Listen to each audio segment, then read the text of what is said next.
E aí, meus queridos, tudo bem com vocês?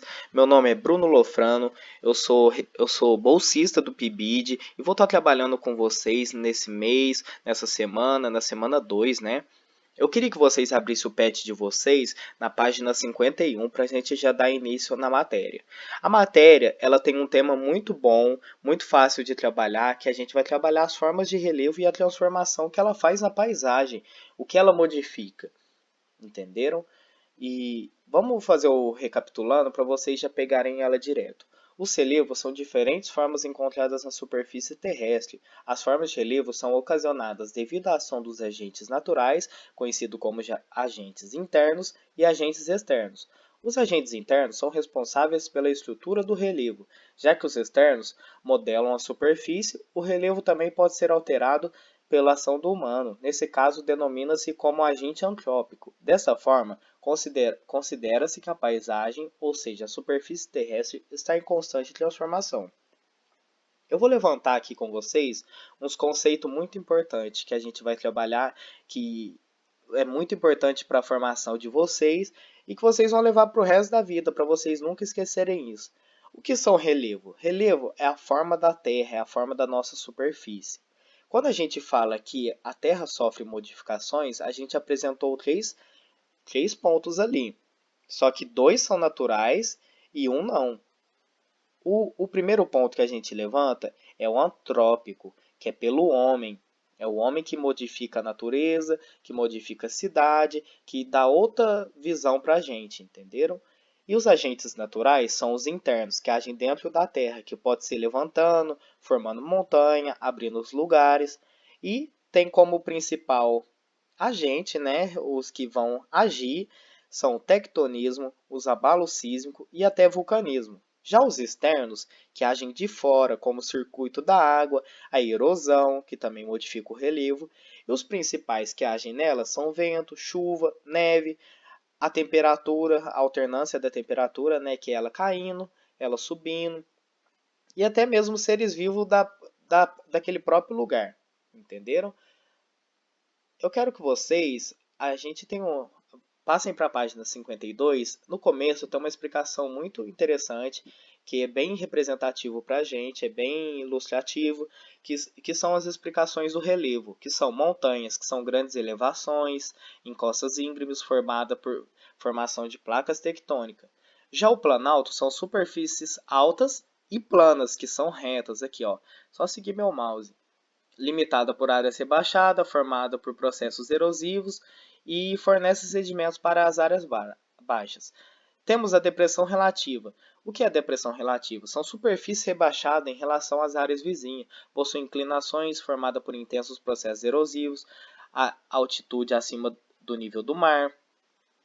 Já o vale são subcategorias do relevo, representada por uma depressão, encontra-se em duas encostas, por ele correm cursos d'água. Aqui, ó.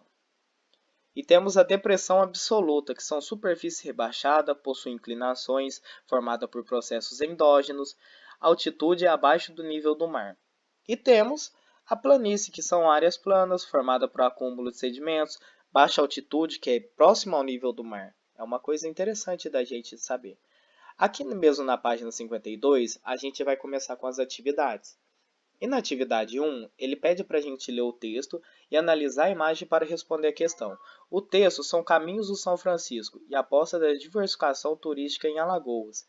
Como uma opção fora do tradicional sol e mar, quem deseja aproveitar uma viagem como aventura histórica, cultura e belezas naturais vai encontrar os passeios ideais na região do Caminho São Francisco, que guarda uma das principais riquezas do estado. Banhada por 12 municípios, rico em artesanato e cultura, o Rio São Francisco abre caminho entre imponentes cânions de pedra, trilhas ecológicas e cidades históricas como Penedo, localizada a 149 quilômetros de Maceió, e Piranhas, com 274 quilômetros de distância da capital. As cidades têm seu conjunto histórico e paisagístico tombado pelo Instituto de Patrimônio Histórico e Artístico Nacional. De acordo com esse texto, ele traz uma questão muito importante. Aqui na 1 mesmo, na A, os cânions encontrados no Rio São Francisco são formados por qual agente externo? Recapitulando, os agentes externos são que agem de fora, como o circuito da água, a erosão, que são vento, chuva, neve, alternância da temperatura. Na B, os relevos podem influenciar a maneira que os cursos d'água cortam a superfície terrestre, formando os rios denominados de rio-planície e rio-planalto. Dessa forma, apresenta as características dos rios, dos dois rios que ele fala aqui, né? Os rios de planície e os rios de planalto. Eu vou explicar para vocês de forma básica, para vocês compreenderem o que são eles. Os rios de planície são muito baixos, não têm um fluxo tão grande de água, apresentam bastante curvas nos rios. Já os rios de planalto nascem em regiões muito altas e têm grande potencial para hidrelétrica. Algumas a gente conhece como esses potenciais são cachoeiras, bastante queda d'água. Na questão 2, observe o mapa referente aos tipos de relevo encontrados em Minas Gerais. De acordo com o mapa, quais são os tipos de relevos predominantes no estado de Minas Gerais? Aqui do lado, a gente tem uma legenda que é muito importante para o mapa, que é o que a gente sempre vai usar, sempre vai falar, que é para vocês compreenderem do que o mapa está falando. Aqui nessa questão, é só vocês olhar qual a cor que está mais predominante, olharem na legenda e vocês já vão saber. Escreve embaixo aqui, ó, tá tudo tranquilo. Aqui, no finalzinho da 53, a gente já vai para a questão 3, que é observar essa imagem aqui, certo?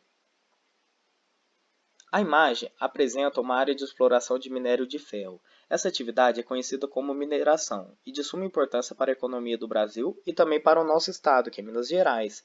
Sobre a exploração de minério de ferro, é correto afirmar: na A, mineração não altera a paisagem, pois as áreas que apresentam essa riqueza mineral estão preparadas naturalmente para o processo de exploração.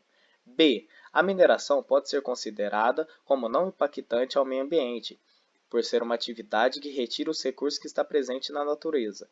Na C, as barragens de rejeito são reservatórios utilizados pelas empresas mineradoras destinadas para reter água e resíduos sólidos durante o processo de exploração mineral. Esses reservatórios são seguros e não apresentam impactos ambientais ou problemas de infraestrutura que levam ao seu rompimento. Na D, a exploração mineral transforma a paisagem e causa diversos impactos sobre o meio ambiente, além da perda de biodiversidade local. Pode ocasionar poluição dos recursos hídricos, poluição do ar, poluição sonora e também desastres socioambientais. Aqui, no comecinho da página 55, eles nos dão 4 imagens para a gente nessa atividade, que é muito interessante a gente observar. Após a observação das imagens, indique quais agentes externos transformaram a paisagem. É só vocês olharem aqui de acordo com ela, de acordo com o que eu expliquei um pouco acima, que vocês vão compreender para fazer essa atividade. Qualquer dúvida é só mandar mensagem para a gente que a gente está à disposição para vocês fazerem os exercícios, certo? Obrigado e até a próxima!